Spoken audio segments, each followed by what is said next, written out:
Hello बच्चों, स्वागत है आप सभी का केमिस्ट्री कक्षा में। आज की जो वीडियो है बेसिकली हम बात करने वाले हैं BSc chemistry NEP first semester के सिलेबस की। तो फर्स्ट सेमेस्टर का जो केमिस्ट्री का जो सिलेबस है उसमें आपका क्या है, introduction to Indian ancient chemistry and then second is जो फर्स्ट यूनिट का सेकंड पार्ट है उसमें है molecular polarity and weak chemical forces. ठीक है, तो जब हम आपके सिलेबस की बात करते हैं तो आप जो है इंडियन एशियन जो केमिस्ट्री है वो तो एकदम रटने वाला है, तो आप वो बुक से कर सकते हैं। उसके बाद का जो सेकंड पार्ट है molecular polarity and weak chemical forces, तो ये हम डिटेल में पढ़ेंगे। तो यहाँ पर अगर हम बात करें तो सबसे पहले आपके जो सिलेबस है उसमें दिया हुआ है रेजोनेंस एंड रेजोनेंस एनर्जी। तो रेजोनेंस एंड रेजोनेंस एनर्जी पढ़ने से पहले हम थोड़ा सा बेसिक पढ़ लेते हैं ऑर्गेनिक केमिस्ट्री का, सो डैट कि आपको आगे चल के प्रॉब्लम ना आए। वैसे तो आपने 12th और 11th में किया ही होगा, लेकिन एक बार आपको मैं वो करा देती हूँ, याद करा देती हूँ। ठीक है, तो हम सबसे पहले बात करेंगे केमिकल बॉन्डिंग की। देखिए, केमिकल बॉन्डिंग पूरा हम नहीं पढ़ेंगे, सिर्फ केमिकल बॉन्डिंग में देखेंगे कोवेलेंट बॉन्ड। कोवेलेंट जो बॉन्ड है वो आगे रेजोनेंस और रेजोनेंस एनर्जी जब हम पढ़ेंगे तो उसमें आपको पता चलेगा कि जो ऑर्गेनिक कंपाउंड्स होते हैं या कार्बन चेन्स होती हैं उसमें जो बॉन्ड्स होते हैं वो कौन से बॉन्ड्स होते हैं, कोवेलेंट बॉन्ड होते हैं। तो कोवेलेंट बॉन्ड कैसे होते हैं, कैसे बनते हैं, तो वो एक बार हम छोटा सा रिकैप ले लेते हैं, देन उसके बाद हम स्टार्ट करेंगे रेजोनेंस एंड रेजोनेंस एनर्जी। तो सबसे पहले हम बात करते हैं कोवेलेंट बॉन्ड की। तो कोवेलेंट बॉन्ड होता क्या है, देखिए जब दो एटम या तो सेम, आप इसको मानिए एक सेम एटम कंबाइन करें या फिर डिफरेंट एटम कंबाइन करें, तो जब कंबाइन करेंगे तो शेयरिंग ऑफ इलेक्ट्रॉन यहाँ पर होगी। ठीक है, तो शेयरिंग ऑफ इलेक्ट्रॉन के बाद जो बॉन्ड बनेगा उसे हम क्या बोल रहे हैं, कोवेलेंट बॉन्ड बोल रहे हैं। ये जो दो एटम्स हैं या दो से ज्यादा जो एटम्स हैं जो कंबाइन करके बॉन्ड का फॉर्मेशन कर रहे हैं वो क्या, कौन सा बॉन्ड बना रहे हैं, कोवेलेंट बॉन्ड बना रहे हैं। तो देखिए एक बार सिंपली देख लेते हैं कोवेलेंट बॉन्ड कैसे बनता है। देखिए मान लीजिए आपका ये सबसे कॉमन देख लीजिए, कार्बन देख लीजिए। तो कार्बन में जो एटॉमिक नंबर होता है वो क्या होता है, तो सबसे पहले आपको पता होगा कि कोई भी अगर एटम्स की हम बात करें तो उसमें क्या होता है, एक एटम एटॉमिक नंबर होता है और एटॉमिक मास होता है। ठीक है, तो अगर हम बात करें एटॉमिक नंबर की तो उसका एटॉमिक नंबर क्या होता है, 6 होता है। तो जितना इसमें एटॉमिक नंबर होता है उतने ही इसमें क्या होते हैं, इलेक्ट्रॉन्स होते हैं। तो इसका एटॉमिक नंबर कितना है, 6 है, और इसमें इलेक्ट्रॉन्स भी कितने हैं, 6 ही हैं। ठीक है, अभी आपको इलेक्ट्रॉन कॉन्फ़िगरेशन है वो मैं समझ के चल रही हूँ कि आपको आता होगा। तो देखिए इलेक्ट्रॉनिक कॉन्फ़िगरेशन इसका कैसे लिखेंगे, 2 एंड 4। ठीक है, अभी आपको यहाँ पर जब हम बॉन्ड की बात करेंगे तो जो बॉन्ड फॉर्मेशन होगा वो वैलेंस इलेक्ट्रॉन्स जो होंगे वो बॉन्डिंग में पार्टिसिपेट करेंगे। तो वैलेंस इलेक्ट्रॉन्स क्या होते हैं, जो आपके बाहर वाले जो शेल होती है उसके जो इलेक्ट्रॉन्स होते हैं वो आपके वैलेंस शेल इलेक्ट्रॉन कहलाते हैं। ठीक है, तो यहाँ पर कितने हैं, 4। तो कार्बन के पास 4 वैलेंस शेल इलेक्ट्रॉन्स है, तो ये ही जो इलेक्ट्रॉन्स है वो पार्टिसिपेट करेंगे किसमें, बॉन्डिंग में। ठीक है, इसको हम दूसरी तरीके से भी लिख सकते हैं, जैसे 1s2 2s2 और 2p2। तो ये जो 2s और 2p सेल है ये आपकी क्या है, वैलेंस इलेक्ट्रॉन शेल, और ये इलेक्ट्रॉन्स कौन से हैं, वैलेंस इलेक्ट्रॉन्स हैं। ठीक है, तो ये जो वैलेंस इलेक्ट्रॉन्स होते हैं यही जो आपके होते हैं बॉन्डिंग में पार्टिसिपेट करते हैं। कोवेलेंट बॉन्डिंग जो होती है वो शेयरिंग वाली होती है, उसमें इलेक्ट्रॉन्स क्या होते हैं, शेयर करके बनते हैं। जैसे आप सिंपल देख लीजिए, हम सबसे छोटा एग्जांपल लेते हैं हाइड्रोजन का। तो देखिए हाइड्रोजन जो है वो ऐसे लिखते हैं, तो यहाँ पर जो हाइड्रोजन है, 2 हाइड्रोजन है, तो एक हाइड्रोजन का एटॉमिक नंबर कितना होता है, 1 होता है, और इसका जो अगर इलेक्ट्रॉनिक कॉन्फ़िगरेशन लिखे तो वो हम ऐसे ही लिखेंगे, सिंपल 1 लिखेंगे या 1s1 लिखेंगे। तो इसका जो वैलेंस इलेक्ट्रॉन्स है वो कितने हैं, एक है।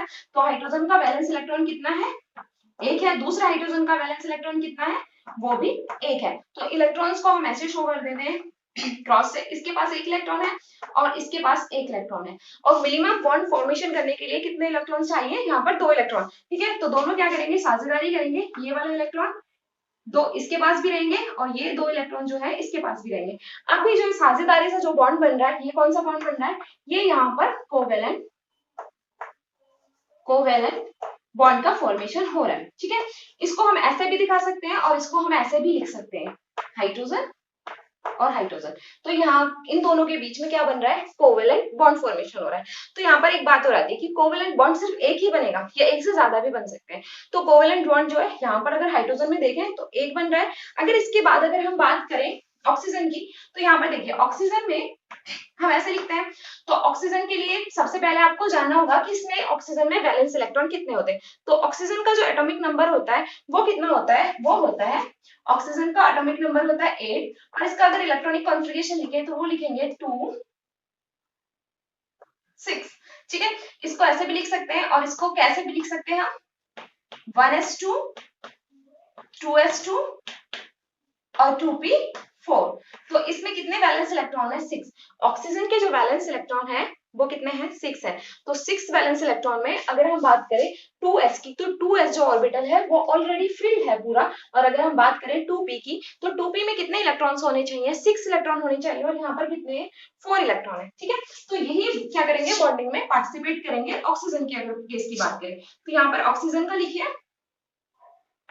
एक अगर एटम की बात करें तो यहाँ पर होगा 1s2 2s2 और 2p4। तो अब इसको ऐसे लिखेंगे हम, तो लिखा हुआ है, इसको ऐसे लिखेंगे। ऑक्सीजन के पास कितने इलेक्ट्रॉन है, 4 इलेक्ट्रॉन्स है, 1 2 3 4। और दूसरे इलेक्ट्रॉन के और दो ये हैं 5 6 इलेक्ट्रॉन्स हो गए। और इस वाले ऑक्सीजन के पास भी कितने इलेक्ट्रॉन्स है, 6 इलेक्ट्रॉन है।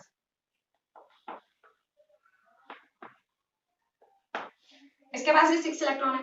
तो देखिए अगर हम बात करें बॉन्डिंग इलेक्ट्रॉन्स की, तो यहाँ पर देखिए हमने सिर्फ यहाँ पर 2 इलेक्ट्रॉन्स हो गए थे, हाइड्रोजन हाइड्रोजन की बॉन्डिंग होगी। यहाँ पर एक और रूल होता है, आपने पढ़ा होगा ऑक्टेट रूल। तो जो भी जो एलिमेंट है या फिर एटम्स है वो स्टेबल तब होता है जब वो इनर्ट गैस की जो कॉन्फ़िगरेशन होती है वो होती है NH2 NP6। इसको अचीव कर लेता है जब इसकी जो वैलेंस इलेक्ट्रॉन्स हैं, जब वो बाहर की जो कक्षा में इलेक्ट्रॉन्स है वो इतने हो जाते हैं तो वो क्या हो जाता है, स्टेबल हो जाता है। तो हर एटम या हर कंपाउंड की टेंडेंसी होती है कि वो स्टेबिलिटी की तरफ जाता है। तो स्टेबल होने के लिए उसको कितने इलेक्ट्रॉन्स चाहिए, 8 इलेक्ट्रॉन्स चाहिए। हाइड्रोजन के केस में 2 इलेक्ट्रॉन और उसके बाद अगर हम बात करें हाइड्रोजन और हीलियम को छोड़ के, उसके बाद अगर हम बात करें सभी कंपाउंड में हम कितने इलेक्ट्रॉन्स देखेंगे, 8 इलेक्ट्रॉन्स देखेंगे। तो अगर हम ऑक्सीजन की बात करें तो ऑक्सीजन के पास कितने हैं वैलेंस इलेक्ट्रॉन है, 6 वैलेंस इलेक्ट्रॉन है। वैलेंस इलेक्ट्रॉन कितने हैं इसमें, 6 है। और यहाँ पर हमने 6 और 6 रख दिए। अगर ऑक्सीजन को 2 इलेक्ट्रॉन्स और मिल जाए, ठीक है, 6 इलेक्ट्रॉन उसके पास ऑलरेडी है, 2 इलेक्ट्रॉन और मिल जाए तो उसके पास कितने इलेक्ट्रॉन्स हो जाएंगे, 8 इलेक्ट्रॉन हो जाएंगे। और उसका जो नियर बाय जो उसका ये बोल सकते हैं कि इनर्ट गेट जो कॉन्फ़िगरेशन है यानी कि NH2 NP6 जो है वो कंप्लीट हो जाएगा। क्योंकि यहाँ पर कितना है, 2s2 है और 2p4 है। अगर यहाँ पर 2 और आ जाए तो क्या हो जाएगा, 6 हो जाएगा। तो ये कंपाउंड जो या ये जो मॉलिक्यूल है वो क्या हो जाएगा, स्टेबल हो जाएगा। तो स्टेबिलिटी गेन करने के लिए ये क्या करेगा, साझेदारी करेगा। मतलब दोनों के पास जो दोनों ऑक्सीजन है 6 इलेक्ट्रॉन्स है, तो वो दोनों आपस में बात करते हैं, बोलते हैं कि 2 इलेक्ट्रॉन्स साझेदारी वो उसको उधार दे दे और 2 इलेक्ट्रॉन वो उसको उधार दे दे। अभी ऐसे बोलोगे कि अगर एक ऑक्सीजन ने 2 ऑक्सीजन दूसरे ऑक्सीजन को दे दिया तो कितने हो जाएंगे, उसके तो 8 हो जाएंगे, लेकिन उसके पास तो 4 रह जाएंगे। साझेदारी का मतलब है वो बीच में रखेंगे, ठीक है। दोनों पे जो हक होगा, जो 4 इलेक्ट्रॉन होंगे साझेदारी के, वो दोनों की तरफ शेयर्ड रहेंगे, यानी कि दोनों ही उस पे अपना हक रखेंगे, ठीक है। उनके बीच में बॉन्ड का फॉर्मेशन होगा। तो देखिए ये जो 2 इलेक्ट्रॉन है, ये 2 इलेक्ट्रॉन्स ये ऑक्सीजन ले लेगा। इसके पास कितने इलेक्ट्रॉन्स हुए, अब 1 2 3 4 5 6 7 8, 8 इलेक्ट्रॉन्स हो गए। अब ये क्या करेगा, इन्हीं 2 इलेक्ट्रॉन्स को, इसके 2 इलेक्ट्रॉन को ये साझेदारी करेगा, ठीक है। तो यहाँ पर अभी कितने इलेक्ट्रॉन्स हो गए, 8 इलेक्ट्रॉन इसके पास भी हो गए। तो अब क्या करेंगे, ये जो 2 इलेक्ट्रॉन्स हैं इस ऑक्सीजन के, ये दो जो इस ऑक्सीजन के ये बीच में रहेंगे, साझेदारी के इलेक्ट्रॉन्स होंगे और बाकी जो इनके इलेक्ट्रॉन्स हैं वो इनके पास है।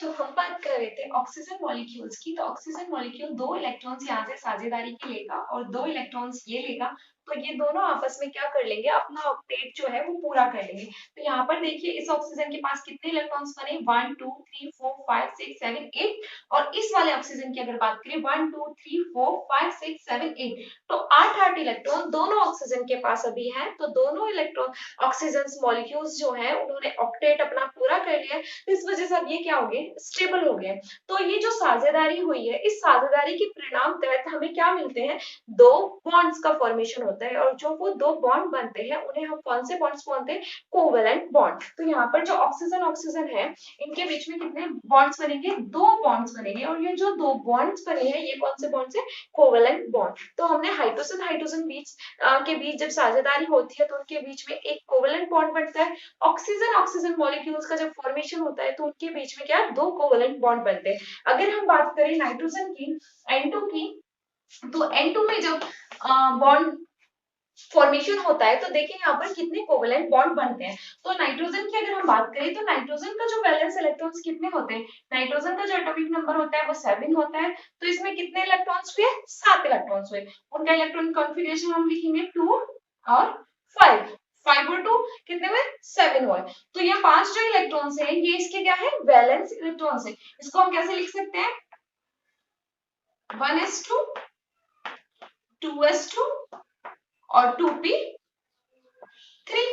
तो ये जो इलेक्ट्रॉन्स है, बाहरी कक्षा में जो इलेक्ट्रॉन्स होते हैं या जो आउटर सेल्स में जो इलेक्ट्रॉन्स होते हैं उन्हें हम कौन से इलेक्ट्रॉन्स बोलते हैं, वैलेंस सेल इलेक्ट्रॉन्स। ठीक है, तो वैलेंस सेल इलेक्ट्रॉन्स हो गए, वैलेंस इलेक्ट्रॉन हो गए, ये कितने हो गए, 5। तो नाइट्रोजन में जो वैलेंस इलेक्ट्रॉन है वो कितने, 5। जो वैलेंस सेल इलेक्ट्रॉन होते हैं वही बॉन्डिंग में पार्टिसिपेट करते हैं। तो नाइट्रोजन की जो बॉन्डिंग में पार्टिसिपेट करेंगे वो कितने इलेक्ट्रॉन करेंगे, 5 इलेक्ट्रॉन करेंगे, 7 इलेक्ट्रॉन पार्टिसिपेट नहीं करेंगे।